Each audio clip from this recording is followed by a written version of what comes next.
Principā, ja tu teikt, ka mēs esam finišējuši, tas būtu ļoti labs rādītājs.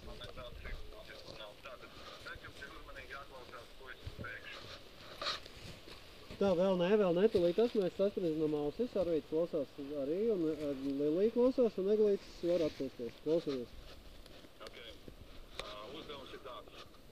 5 minūšu laikā no šī mirkļa jums ir jāpasaka, cik reizes minūtē ieskanās akmens.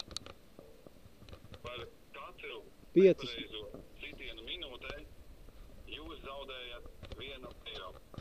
Bet 5 minūtes jāklausās, jā? 5 minūtes laikā. Jūs varat klausīties arī mazāk. Cik reizes minūtē, jā? Jā. Skaidrs, jā. Cik sitienu minūtē ieskanās. Un cik minūšu laikā mums tas ir jāizdara? 5 minūšu laikā šo informāciju jums man ir jāsaka. Jā, bet tā, ka mēs sāksim, mēs to teiksim adminam, un tad admins uzņem laiku, ja mēs teiksim, šobrīd mēs varam tā stratēģiju pārunāt. Jā, nu, jā, man šis patīk ļoti. Labi, skaisti, tad mēs tūdaļ pārnējam stratēģiju un